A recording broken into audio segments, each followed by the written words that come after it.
Bienvenidos a las historias de Lilith. Bienvenidos a todos al capítulo 25 de este tercer y último cuento de El comisario Maigret. Maigret con la muerte en los talones. Estamos cerca de atrapar a esta banda terrible de asesinos, así que este capítulo va a ser inolvidable. Comencemos. Capítulo 8. El que Maigret entrase a las 2 y se acostase negándose a comer nada no era algo excepcional, aun teniendo en cuenta su vieja costumbre de dirigirse siempre a la cocina cuando entraba en casa, sin quitarse siquiera el abrigo, para levantar las tapas de las cacerolas y husmear lo que había dentro. En esta ocasión aseguró que ya había comido. La señora Maigret cerró las ventanas, se aseguró de que su marido no carecía de nada y salió de puntillas. Una vez que hubo terminado de recoger la cocina, dudó un poco en volver a entrar en la alcoba para recoger su labor, que había olvidado dentro. Escuchó primero, oyó un ronquido regular, dio vuelta al picaporte con precaución y avanzó sobre la punta de los pies, sin hacer más ruido que una bailarina. Fue en aquel momento cuando, sin dejar de respirar como un hombre dormido, Maigret pronunció con voz pastosa: «Oye, 2,5 millones en 5 meses». Tenía los ojos cerrados y el cutis congestionado. La señora Maigret creyó que su marido hablaba en sueños y se quedó quieta para no despertarle. «¿Qué harías para gastar todo eso?». Ella no se atrevía a responder, persuadida de que soñaba. El comisario, sin abrir aún los ojos, se impacientó. «Contesta, señora Maigret». «No lo sé», balbució ella. «¿Cuánto dinero tienes?» 2,5 millones, quizá mucho más. Es lo mismo que recogieron de las granjas. Están los caballos, por supuesto». Se volvió pesadamente, y uno de sus ojos se entreabrió para fijarse sobre su mujer. «Volvemos a las carreras de caballos, ¿comprendes?». Ella sabía que estaba hablando para sí mismo, y esperaba solo a que volviese a dormirse para salir de la alcoba, incluso sin labor. «Atiende, señora Maigret. Hay un detalle que me gustaría saber enseguida. ¿Dónde hubo carreras el martes último?» «En la provincia de París, por supuesto». «Telefonea». «¿A dónde?» «A apuestas mutuas. Encontrarás el número en la guía». El teléfono se encontraba en el comedor y el hilo era demasiado corto como para poder traer el aparato a la habitación. La señora Maigret se encontraba siempre a disgusto cuando tenía que hablar por el auricular, sobre todo si era para dirigirse a alguien que no conocía. Preguntó resignada: «¿Digo que es de tu parte?» «Como quieras». «¿Y si me preguntan quién soy yo?» «No te lo preguntarán». En aquel momento tenía ambos ojos abiertos. Estaba, pues, completamente despierto. Ella pasó a la habitación vecina y dejó la puerta abierta mientras telefoneaba. La conferencia fue muy breve. Parecía como si el empleado que le respondía estuviese habituado ya a aquella clase de preguntas y se supiese el calendario de memoria, pues le dio inmediatamente la respuesta sin dudarlo en lo más mínimo. Pues bien, cuando la señora Maigret regresó a la habitación para repetir a su marido lo que acababa de decirle, éste dormía como un lirón. Dudó en despertarle, decidida a que era mejor dejarle descansar. Por si acaso, dejó abierta la puerta de comunicación, pues las siestas de su marido no solían ser nunca tan largas. A las 4 fue a la cocina para preparar la sopa. A las 4:30 echó un vistazo al interior de la alcoba, donde su marido continuaba durmiendo. Debía de soñar que estaba reflexionando, pues tenía las cejas arqueadas, la frente llena de arrugas y una mueca muy divertida. Y poco después, cuando ella se sentó de nuevo en el comedor, oyó una voz que pronunciaba con impaciencia: «¿Qué pasa? ¿No has llamado?». Ella se precipitó a la alcoba, extrañada, y le sorprendió sentado sobre la cama. «¿Comunica?», le preguntó él con la mayor seriedad del mundo. Aquello le hizo tal efecto a la señora Maigret que llegó a creer que su marido deliraba, y sintió miedo. «Claro que he llamado. Hace ya más de 3 horas». Él la observó incrédulo. «¿Qué estás diciendo? Vamos a ver. ¿Qué hora es?» «Las 5 menos cuarto». Ni se había enterado de que había dormido. Había creído cerrar los ojos lo que dura una conferencia telefónica. ¿Dónde hubo carreras? En Vincennes. Lo que yo decía, exclamó él, triunfante. No había hablado con nadie, pero había pensado tanto en ello que era como si lo hubiese hecho. Llama a la calle de Saucis, al 0090. Pide que te pongan con el despacho de Colombani. ¿Qué he de decirle? Nada, yo hablaré con él, si no se ha marchado ya. No se había ido. Tenía además la mala costumbre de llegar tarde a todas las citas. Fue muy amable y estuvo de acuerdo en verse con su colega en casa de éste, en lugar de hacerlo en la PJ, como habían quedado. Ella le había preparado a petición suya una taza de café bien cargado, que no bastó para despertarle del todo. Tenía tal cantidad de sueño atrasado que los párpados se le cerraban solos. No se había atrevido a vestirse y se contentó con colocarse los pantalones y un batín corto sobre el pijama. Los dos comisarios se encontraban bien instalados sentados uno frente a otro en el comedor, con la botella de Calvados en medio, y enfrente en letras negras el nombre de Lost et Pepin. Se conocían desde hacía mucho tiempo y podían permitirse aquellas confianzas. Colombani, que era muy bajito, como la mayoría de los corsos, llevaba zapatos de suela muy alta, corbata de colores muy vivos y una sortija con un diamante, verdadero o falso, en el dedo anular. A causa de ello, muchas veces había sido tomado por uno de los que él buscaba, más que por un policía. Tengo a Jambier husmeando por los hipódromos. ¿Dónde hay hoy carreras? En Vincennes, como el martes último. Me pregunto si no sería en Vincennes donde comenzaron las aventuras de Albert. Al principio llevamos a cabo una encuesta en los hipódromos habituales, sin grandes resultados. En aquellos momentos solo nos preocupaba el antiguo camarero. Hoy es diferente. Se trata de preguntar en las diversas apuestas, en las apuestas caras sobre todo, de 500 o 1000 francos, si conocen a un cliente regular que habla con acento extranjero. ¿Habrán reparado en él los inspectores de carreras? Además, me imagino que no va solo. 2,5 millones en 5 meses es demasiado. Ha tenido que gastar mucho más que eso, afirmó Colombani. En mi informe no he citado más que las cifras seguras. Son cantidades que la banda se llevó con toda certeza. Los granjeros asesinados debían de tener otros escondrijos con la tortura que la tortura hizo confesar. El total debe alcanzar los 4 millones, si no más. ¿En qué podían gastarse el dinero aquellos miserables de la calle Roi de Sicile? Nada en vestirse, no salían, se limitaban a comer y a beber, y para comer y beber por valor de 1 millón, incluso 5, hace falta algún tiempo. No obstante, las expediciones se sucedían a un ritmo endiablado. El jefe debía de reservarse la mayor parte. Sí, pero ¿por qué se lo consentían los otros? Había otras muchas preguntas que Maigret se hacía, hasta el punto de que en determinados momentos se abstraía completamente. Había mucho que hacer, incluso allí en su casa, y el comisario se encontraba como atrapado por la encuesta, ansioso de todo lo que estaba ocurriendo al mismo tiempo en París y en sus alrededores. No había dado orden aún de que trasladasen a María al hospital de la policía, y se las había ingeniado para que los periódicos de la tarde publicasen el nombre y la dirección donde se encontraba la mujer. Me imagino que habrás situado allí a varios inspectores. Hay 4, sin contar los guardias. El hospital tiene varias salidas, y hoy es día de visita. ¿Crees que intentarán algo? No lo sé. Todos me parecen locos por ella, y no me extrañaría que alguno se arriesgase a todo por rescatarla. Sin contar que cada uno de ellos debe creerse el padre, ¿comprendes? Querrán ver al niño y a la madre, aunque es un juego peligroso, no tanto por mí como por ellos.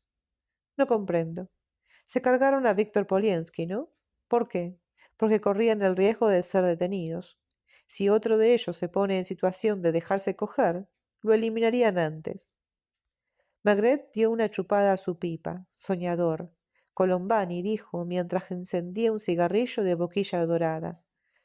Lo primero que intentarán es reunirse con su jefe, máxime cuando están faltos de dinero. Maigret le miraba distraídamente, y de pronto su mirada comenzó a endurecerse poco a poco. se levantó, dio un puñetazo sobre la mesa y gritó: ¡Idiota de mí! ¡Mil veces idiota! Y yo sin caer en eso. Pero si no conoce su domicilio, precisamente, apostaría que ellos tampoco. El tío que dirigía el negocio y que daba órdenes a estos animales debía de tomar algunas precauciones. ¿Qué me dijo el hotelero? Que venía a darles instrucciones al hotel antes de cada expedición. ¿Qué? ¿Te empiezas a dar cuenta? No del todo. ¿Qué sabemos o qué adivinamos de él? Le estamos buscando en en las carreras de caballos. ¿Y qué harán ellos? Tienes razón, intentarán localizarle, quizá para pedirle dinero, en todo caso, para ponerle al corriente de la situación, para pedirle consejo. Estoy seguro que ninguno de ellos ha pasado la noche en una cama. ¿A dónde habrán ido? ¿A Vincennes? Lo más probable. Si no se han separado, enviarán por lo menos a uno de ellos. Si se han separado sin darse instrucciones, apuesto que se encuentran allí los tres. Hemos tenido la mejor ocasión de echarles la zarpa, aún sin conocerles. Pensar que tengo allí a Jambier y que no le he dado ninguna instrucción en ese sentido. 30 inspectores distribuidos entre el peso y las apuestas y no se nos escapaban. ¿Qué hora es? Demasiado tarde. La sexta ha terminado ya hace media hora. ¿Te das cuenta? Uno cree que piensa en todo. Cuando me eché a dormir a las 2, creía que había hecho el máximo. Hay hombres estudiando los registros de la Citroën y expurgando el barrio de Javel. Tengo cercado el hospital de Lenec. Investigamos en todos los barrios en los que pueden esconderse los checos. Interrogamos a vagabundos y a prostitutas. Miramos debajo de las camas de los hoteles. Morse, en su laboratorio, estudia hasta el menor detalle de los objetos encontrados en la calle Roi de Sicile. Mientras tanto, nuestros buenos mozos han tenido ocasión de echar una parrafada con su jefe de Vincennes. Colombani debía de ser también asiduo a las carreras, porque no se había equivocado mucho. Sonó el teléfono. Era la voz de Jambier. Sigo aún en Vincennes, jefe. He intentado localizar en el Quai. ¿Han acabado las carreras? Hace media hora. Me quedé con los empleados. Resultaba difícil hablar con ellos durante las carreras porque tienen que trabajar como locos. Aún no sé cómo no se equivocan. Les interrogué sobre los apostantes, como usted me dijo. Uno de los que están en las ventanillas de 1000 francos reaccionó enseguida ante mi pregunta. Se trata de un muchacho que ha viajado por Europa Central y que reconoce sus diferentes idiomas. Un checo, me dijo. Tengo uno que juega asiduamente, casi siempre de la misma forma, sobre los colocados. Al principio le tomé por un tipo de la embajada. ¿Por qué? Preguntó Maigret. Es un tipo muy elegante, al parecer. Pierde casi siempre, quizás sin inmutarse, sonriendo con estoicismo.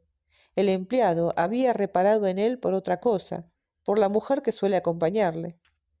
Maigret lanzó un suspiro de alivio y su alegre mirada se posó en Colombani como diciéndole: «Ya le tenemos». «Una mujer, por fin», exclamó por el aparato. «Una extranjera». «Una parisina. Espere, no he dejado las carreras precisamente por eso. Si hubiera podido hablar antes con el empleado, me habría señalado a la pareja, pues ha estado aquí esta tarde». «¿Y la mujer?» «A eso voy. Es muy joven, muy guapa, al parecer, vestida en los grandes modistos. No es eso todo, jefe. El empleado asegura que la mujer es una actriz de cine. La ha visto a menudo en las películas. No recuerda su nombre. No es una gran estrella, al parecer, sino una actriz secundaria. Le he citado cientos de nombres, pero en vano. ¿Qué hora es? Las 6:15. Puesto que estás en Vincennes, vas a acercarte a Joinville. Queda cerca. Di al encargado de las apuestas que te acompañe. Se ha puesto a mi disposición. Los estudios quedan junto al puente. Generalmente, los productores suelen conservar las fotografías de sus actores, incluso de los que intervienen en papeles muy secundarios. Les sirven de consulta cuando tienen que elegir actores para una nueva película. ¿Comprendes? Comprendido. ¿Dónde le llamo? A casa. Cuando se sentó de nuevo en el sillón, estaba ya tranquilo. Parece que esto marcha, comentó. A condición de que sea nuestro checo, por supuesto. Maigret llenó los vasos hasta el borde dorado, vació la pipa y la llenó de nuevo. Tengo la impresión de que se avecina una noche muy agitada. ¿Has traído a la chiquilla?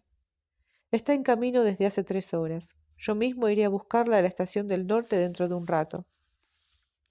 Se referían a la niña de la granja de Manceau, la única superviviente de las feroces matanzas, la única que había visto a uno de los asesinos, a María, la mujer acostada hoy en una cama de hospital con un recién nacido a su lado. El teléfono, de nuevo, resultaba casi angustioso el descolgarlo. Diga. La mirada de Maigret se posó por segunda vez en su colega, ahora con enojo. Hablaba en voz baja y durante un buen rato se limitó a responder con monosílabos. Sí, sí, sí. Colombani intentaba comprender. Resultaba más molesto que no enterarse de nada debido a que oía en el aparato un ronroneo, del que a veces se destacaba claramente una sílaba. Dentro de 10 minutos, claro, exactamente como lo he prometido. ¿Por qué Maigret tenía aspecto de contenerse? Acababa de cambiar de actitud de nuevo. Hasta un niño que esperase los regalos de Reyes parecería a su lado menos impaciente, pero el comisario se esforzaba en aparentar calma, en tratar de dar a su rostro una expresión pacífica. Cuando colgó, en lugar de dirigirse a Colombani, abrió la puerta de comunicación con la cocina. «Viene tu tía con tu marido», anunció. «¿Cómo? ¿Qué dices?» «Pero sí». En vano le hacía Maigret muecas con la cara. «Ya lo sé, a mí también me extraña. Ha debido de ocurrirles algo grave e imprevisto. Quiere hablarnos inmediatamente». Escondió la cabeza tras la puerta para dirigir nuevas muescas a su mujer, que ya no sabía qué actitud tomar. «¡Qué susto, Dios mío! Me extraña mucho. Ojalá no les haya ocurrido nada grave. A menos que se trate de una herencia». «¿Qué herencia?» La de su tío». Cuando regresó junto a Colombani, éste sonreía imperceptiblemente. «Perdóname, querido amigo. La tía de mi mujer llega inmediatamente. Tengo el tiempo justo para vestirme. No es que quiera echarte a la calle, pero debes comprender». El comisario de la Sûreté vació su vaso de un trago, se levantó y se limpió la boca. «No te preocupes, sé lo que es eso. ¿Quieres telefonearme si hay algo nuevo?» «Prometido». «Tengo la impresión de que me vas a telefonear enseguida. No sé si dirigirme incluso a la calle Saussure. No, si no te parece mal, voy a pasarme por el Quai des Orfèvres». «De acuerdo. Hasta ahora». Casi le empujó descansillo abajo. Una vez cerrada la puerta, atravesó a toda velocidad la habitación y fue a mirar por la ventana. A la izquierda, junto al almacén Lost et Pepin, había una bodega, una carbonería y una tienda pintada de amarillo, cuya puerta, adornada con un tiesto verde, estaba espiando. «¿Sería una broma?», preguntó la señora Maigret. «Por supuesto. No quería que Colombani se tropezase con las personas que van a subir dentro de un momento». Mientras decía aquello, se posó maquinalmente en el alféizar interior de la ventana, al lado de donde había estado sentado antes Colombani. Sobre el alféizar descansaba un periódico, doblado como por casualidad por la página de los anuncios por palabras. El comisario lo recogió. Uno de los anuncios estaba subrayado en rojo. «Canalla», murmuró entre dientes, pues existía una vieja rivalidad entre la Sûreté Nationale y la PJ, y para un comisario de la calle de Saussure era un placer jugarle una mala pasada a un colega del Quai des Orfèvres. Sin embargo, Colombani no se había vengado excesivamente de la mentira de Maigret y de la historia de su tía. Se había limitado a dejar tras sí la prueba de que había comprendido. El anuncio, aparecido aquella mañana en todos los periódicos y repetido en los de la tarde, decía con las clásicas abreviaturas: «Amigos de Albert, indispensable, por seguridad ver urgente Maigret, domicilio 132 BD Richard Lenoir. Palabra de honor, discreción absoluta». Eran ellos los que acababan de telefonearle desde la tienda de enfrente para asegurarse de que el anuncio de Maigret no era ninguna broma ni ninguna trampa, para oír a Maigret repetir su promesa y para asegurarse, finalmente, de que el camino estaba libre. «Vas a darte una vueltecita por el barrio, señora Maigret. No te des mucha prisa. Ponte el sombrerito de la pluma verde». «¿Por qué el de la pluma verde?» «Porque la primavera está encima». Mientras atravesaban la calle con el aspecto de dos hombres que cumplen algo importante, Maigret les observaba por la ventana, pero solo logró reconocer a uno de ellos. Unos momentos antes no sabía nada respecto a aquellos hombres, ni siquiera a qué medio pertenecían. Hubiera jurado únicamente que frecuentaban también las carreras de caballos. Colombani debe estar vigilando desde alguna parte. Y si Colombani descubría la pista, era capaz de desenmascararle. Pertenecía a la clase de malas pasadas que se gastan gustosamente entre colegas. Sobre todo, teniendo en cuenta que Colombani conocía mejor que él a Joe el boxeador. Era bajo, rechoncho, de nariz aplastada, de párpados aplastados bajo los ojos azul y claro, vestido siempre con trajes a cuadros y corbatas chillonas. Era fácil encontrarle a la hora del aperitivo en uno de los bares de la avenida Wagram. Maigret le había tenido 10 veces por lo menos en su despacho, por casos diferentes, y las 10 veces Joe había logrado escapar. Era un personaje realmente peligroso. A él le gustaba aparentarlo, dándose aire de lobo feroz. Le encantaba pasar por un hombre de Lampa, pero la gente de Lampa le miraba con desconfianza, sino con desprecio. Maigret acudió a abrirle la puerta y colocó nuevos vasos sobre la mesa. Los dos hombres avanzaron con recelo, desconfiando a pesar de todo, lanzando miradas a todos los rincones e inquietándose ante las puertas cerradas. No tengáis miedo, muchachos. No hay micrófonos ocultos ni nada por el estilo. Mirad, mi alcoba. Les mostró su cama deshecha. Aquí el cuarto de baño. Esto, un armario empotrado. Y esta es la cocina que la señora Maigret acaba de abandonar en vuestro honor.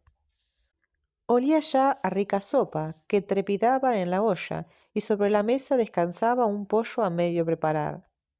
Esta puerta es la última, la habitación de los huéspedes. No está muy ventilada, huele a cerrado por la sencilla razón de que nunca duerme aquí más huésped que mi cuñada, 2 o 3 veces al año. Y ahora, muchachos, al tajo.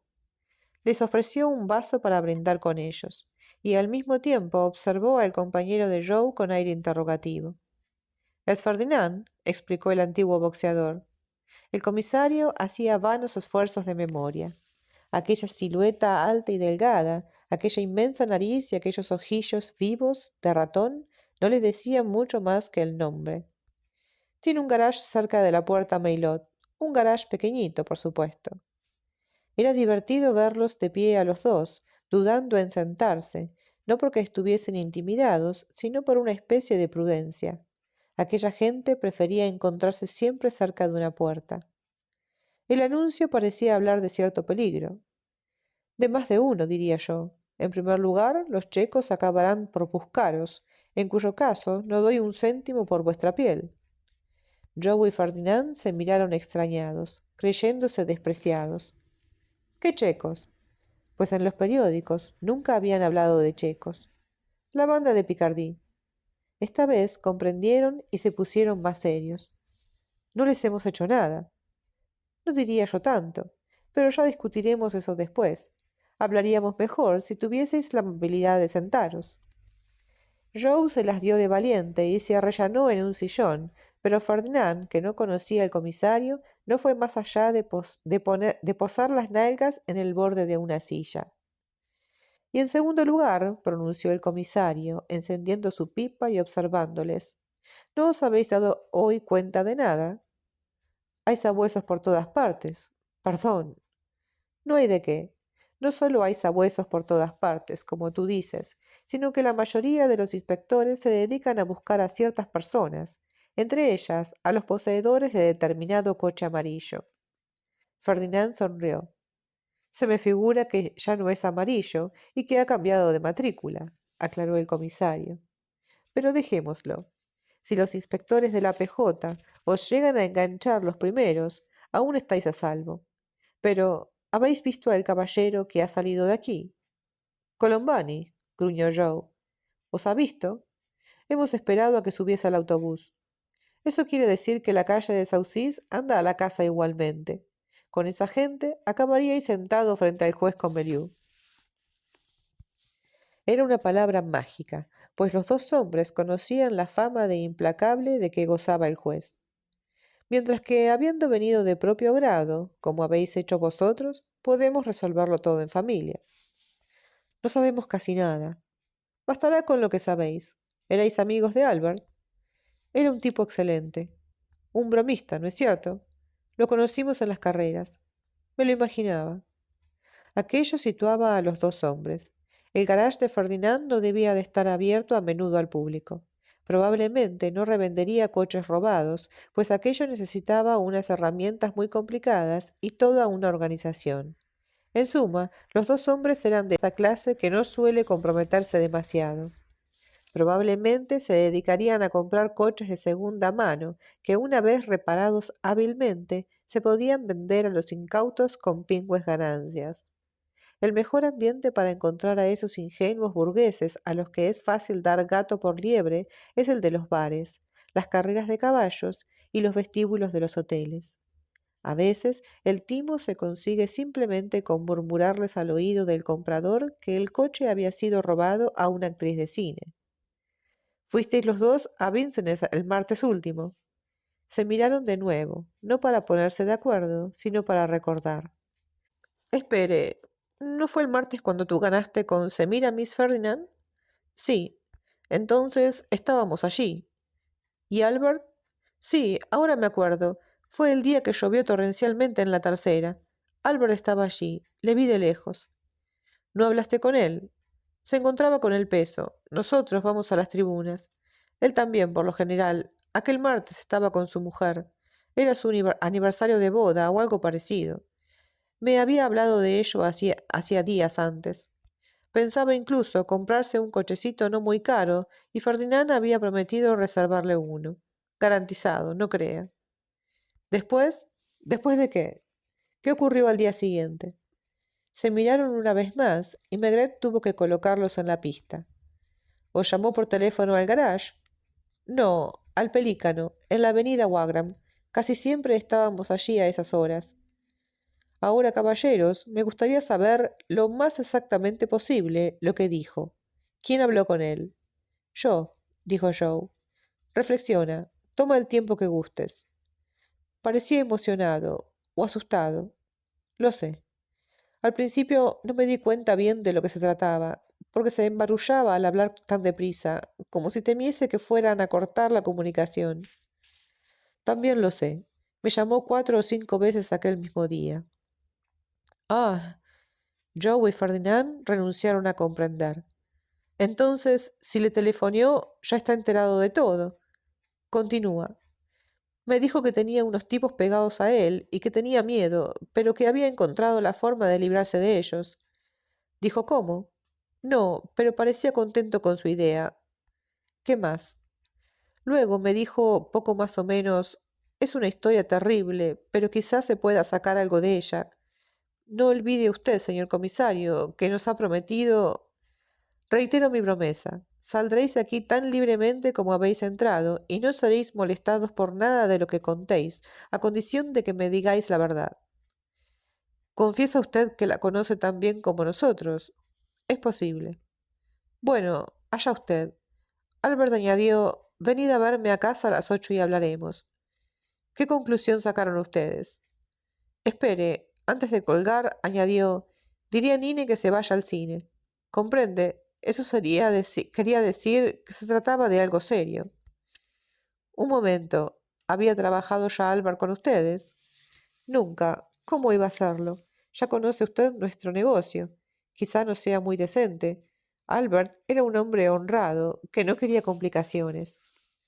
A pesar de ello, intentaba sacar partido de lo que había descubierto. Tal vez sí, no lo sé. Espere, dijo algo más, que no recuerdo bien. Habló de la banda del norte. Y vosotros decidisteis ir a la cita. No podíamos hacer otra cosa. Escucha, Joe, no seas imbécil. Por una vez que no corres ningún riesgo, sé franco. Pensaste que tu camarada Albert había descubierto a los tipos de la banda Picardie.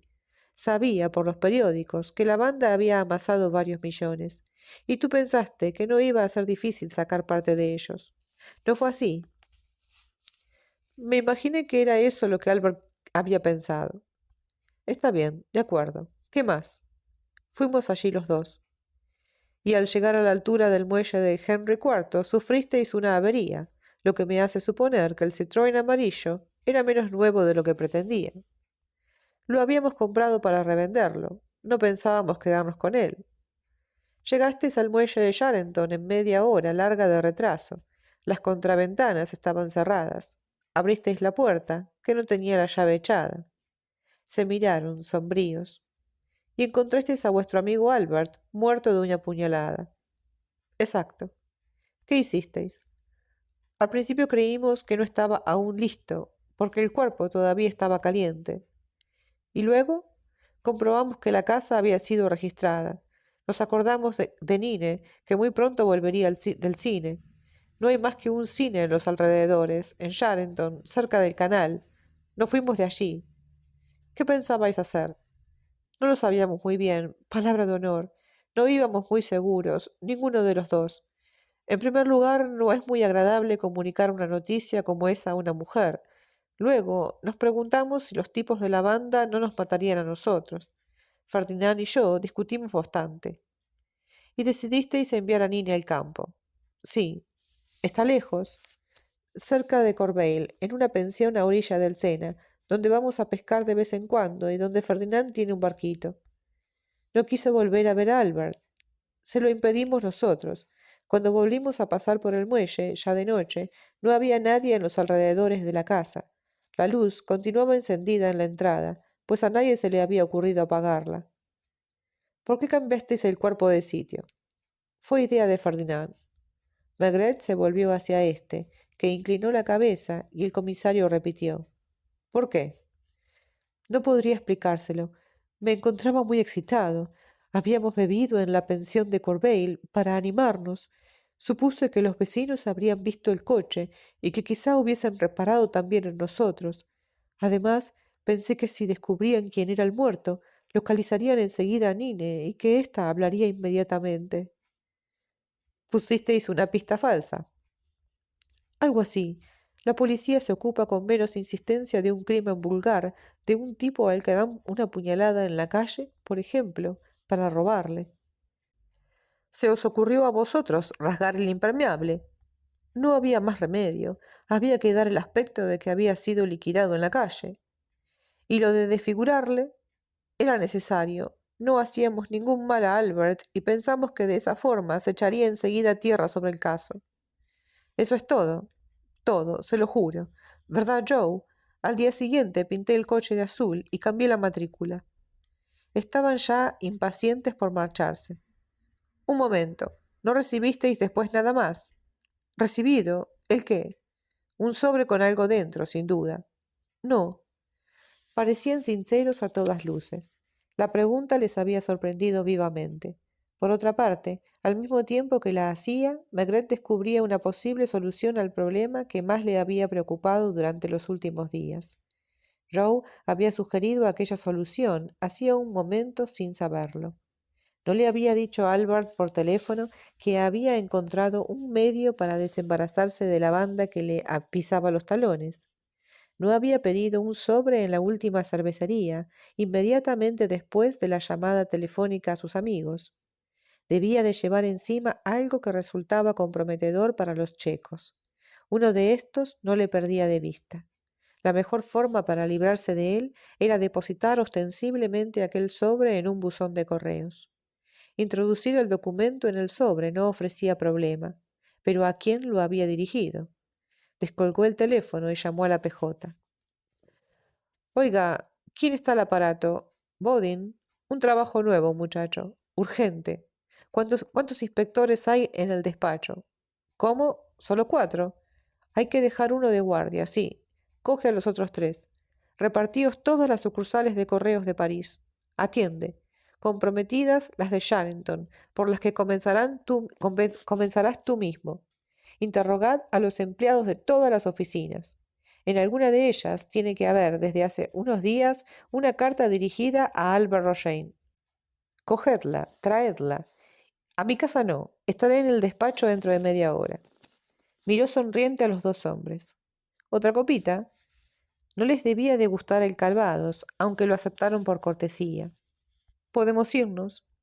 No estaban aún muy confiados y se levantaron como colegiales a los que el maestro anuncia la hora de recreo. Nos meterán en Chirona. Depende solo de vosotros. Os ruego, por otra parte, que no prevengáis a Nine. Las van a meter en complicaciones. ¿Por qué íbamos a hacerlo? Pórtense amablemente con ella. Pobre muchacha, si supiese cómo quería a Albert. Una vez cerrada la puerta, Maigret fue a apagar el gas. La sopa hervía ya y comenzaba a desbordarse en la olla. Aquellos sinvergüenzas no habían sido sinceros del todo, lo sabía. Según el informe del doctor, no habían esperado a poner enseguida a Nine para desfigurar el rostro de Albert. Pero aquello no cambiaba esencialmente el caso, y los dos hombres se habían mostrado lo bastante dóciles como para que el comisario les dejara ahora tranquilos, porque en el fondo aquella gente tiene su pudor, como le ocurre a todo el mundo. Llegamos al fin de este capítulo y este momento en la historia revela una de las facetas más fascinantes del método de Maigret, ¿no? Su habilidad para desentrañar la verdad, no solo a través de las pruebas tangibles, sino también a través de las grietas emocionales y psicológicas de quienes interroga. Frente a los dos hombres, no es solo la lógica la que guía a Maigret, sino también su comprensión instintiva de la naturaleza humana. Sus años de trabajo, su experiencia, pagan en este momento, ¿no? La conversación es casi un duelo silencioso, donde cada palabra, cada pausa, contribuye a la construcción de un cuadro más claro de los hechos. Acá el ingenio de Maigret brilla en su capacidad para enfrentarse al miedo, la culpa y las mentiras de sus interlocutores, desnudando la verdad sin necesidad de violencia o confrontaciones abiertas. Los invita a pasar amablemente, les muestra la casa para que vean que no hay nadie esperándolos ni grabándolos. Los invita a tomar algo, a sentarse en su propia casa, digamos, en su propia morada, con el aroma familiar de la comida. Hace todo un ambiente propicio a la charla amigable. Les asegura que nada va a pasarles, que es mejor que estén hablando con ellos, con él, digamos, que con los de la Sureté. Este capítulo nos recuerda por qué Maigret es un personaje tan único en el género policial. No busca simplemente resolver un crimen, sino comprender a las personas detrás de él. Esa es la magia de Maigret, tal vez, ¿no? Es un detective que no solo investiga los actos, sino también las almas. ¿Qué te parece esta reflexión acerca de Maigret? ¿Estás de acuerdo? ¿Te parece que es realmente así como siento yo que sucede? ¿Qué otra característica podés encontrar de Maigret? Te invito a dejar like si te gustó esta historia, a suscribirte y nos queda un capítulo más, así que no se lo pierdan, porque realmente esta historia ha sido una joya que descubrí y que, bueno, me dan ganas de seguir buscando porque hay un montón de historias de este comisario. Y que si a ustedes les gusta y les ha interesado, me encantaría saberlo para poder seguir compartiéndolas con ustedes. Muchas gracias y nos vemos la próxima.